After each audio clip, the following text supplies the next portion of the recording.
So in the previous tutorial, I explained you the basics of series and data frames.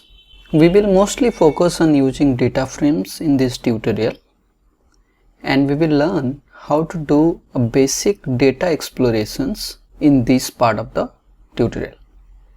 Now, basic data explorations meaning we should be able to see what type of data present in a given data frame or in a given file, and we should be able to see little more details about the data, and what are those details we are going to look into it.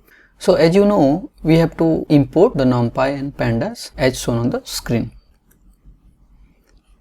Let's say there is a file called company.csv which is given to us, and we are asked to see what sort of data is present and do a basic data explorations of this file. You know that we can open a given CSV file in Notepad or tools like Microsoft Excel or similar tools. So in this case, what we will do, we will use pandas.readcsv to read a CSV file. So if it was Excel file, you can use pandas.readexcel. So you can go to the panda.readexcel. So you can use functions depending on the type of file that you deal with.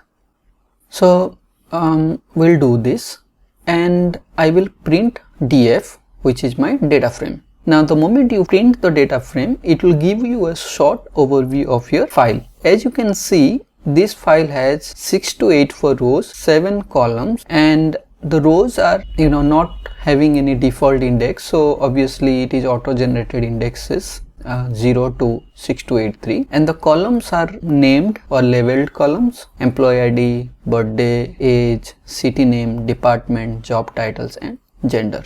Since 6 to 8 for rows are huge data, so everything cannot be printed on the same screen. That is why it has truncated the data. The most important point is to create the data frame using read CSV or read Excel function depending on your file type. Now after we have created our data frame, we need to know what is there in that data frame, and we want to understand the different properties of that data frame. To know about the data frame, we can use df.info. So this will tell me a little bit more about the data frame. This has told me that it has a range index, meaning auto generated index, which has 6 to 8 for rows, and the indexes are 0 to 6283. It has 7 columns, and these are the columns, and it has 2 types of data. One is int64 and other one is object. There are 2 columns of type int64 and there are 5 columns of type objects, and in total this is the object size of the data frame. There is also something important that is called describe. So describe is nothing but descriptive statistics. Let's run the function and we'll understand it. So descriptive statistics meaning it will tell me a high level statistics of the numerical columns. So I told you previously that it had 2 numerical columns, right? And obviously you can see them from here, which are those. There is one int64 here, other one int64 here. So obviously employee ID and age are the numerical columns. If I just do df.describe, so which is nothing but descriptive statistics, it will tell me the count, then the mean value of employee ID and age. It doesn't know that employee ID, it's not supposed to be considered as a numerical data, because you don't perform any statistics usually on employee ID, right? But you can do statistics on age. So that's something different. The domain knowledge will come to that sometimes later, but in general it performs descriptive statistics on the numerical columns. So it also gives you standard deviations. It gives you the mean value and what are the 25%, 50 and 75 percentile of the data looks like, and obviously what is the maximum value. If you want to know, or if you want to print the columns of your data frame, what you can do is you can use df.columns. That will give you the list of columns that is present in your data frame. I already told you, df.columns Similarly, if you want to print the indexes of your data frame, you can just use df.index and it will give you the index of your data frame. And just like df.index, you have other functions like df.setindex, which is used to set the index column. How do you set the index column? Let's say df.setindex employee ID in place equal to true data frame. So if you don't do this in place, what would happen is you will have to type df equal to this. Okay, and I don't want to assign it separately, so I just put in place equal to true, so it will modify my data. So what this does is set index, it will set the employee ID column as my index. So let's see. So you can see that employee ID is set as the index of my data frame. So that auto generated index is no more required because I have declared employee ID as my index, right? And this is what I told you before, that you would usually use the employee ID as index or something else, but not perform any statistics on it, right? And right now, if I do, just for your understanding, if I do df.describe, let's see what it prints,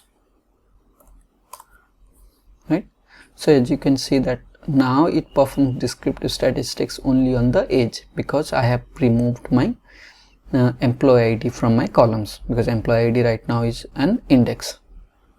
So I hope this gives you a clear understanding of what I just told you. You might also want to know the different types of data that is present in your data frame. So that is where you use df.dtypes, and if it is object, it will tell you object. If it is int 464, it will tell you int 64, and so on. So if it is having floating or float 64 or float 32, it will also tell you respectively. And I already told you the size and shape of your data frame. But if you want to know the shape of your data, you would use df.shape. So it gives you the number of columns and the rows that are present in your data frame. If you want to print the top 5 rows of your data frame, you would use something called df.head. So that will give you the top 5 rows of your data frame. Similarly, if you want to print, let's say, top 7 or top 10 rows of your data frame, what you can do is you can pass that number in the function. So df.head 7 would print the top 7 rows of my data frame. Just like head, if you want to print the last 3 rows of your data frame, you can use df.tail. I already told you how you can use describe method to see the descriptive statistics of your data frame. But if you specifically want to know the mean value of your numerical column, you can also use df.mean. So because you have only one numerical column now, that is age, it will tell you that the mean value of the age is 45.78, which is almost like 46. And if you want to know the minimum value of age, you can use df and specific column dot mean function. If you use it on the data frame, it will perform the operation on all columns. If you want to perform it on only selected columns, you can also do that using the columns selector like this. So df, when you specify age, you understand this, that you are selecting only the specific column age, and then you are performing the mean operations on top of it.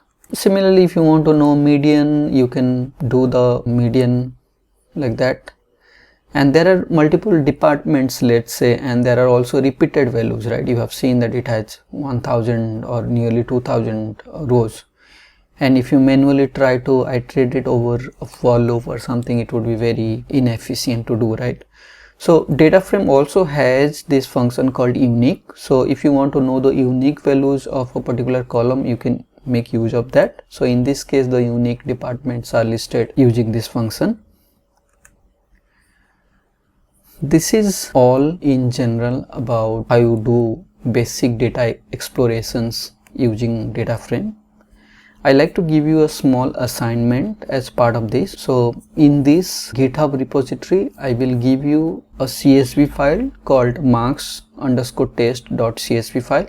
So this data set, you have to import it you'll have to see what is the right way to right approach to import it, and then you have to find the descriptive statistics of this data, and you know that it's very simple. You just have to use .describe method, and finally you have to rename the column as shown on this screen. So you have to rename the columns as name, subject, maximum marks, marks obtained, and percentage. It would be really wonderful if you can solve this and put it on the comment below. You can provide the link to your GitHub repository. So thank you for watching, and thank you for tuning in to js2bigdata.com, and we will continue this series with a lot more videos as I promised in the beginning of this tutorial. So please stay tuned. If you like the content that I create, please do like and subscribe my channel. Thank you so much.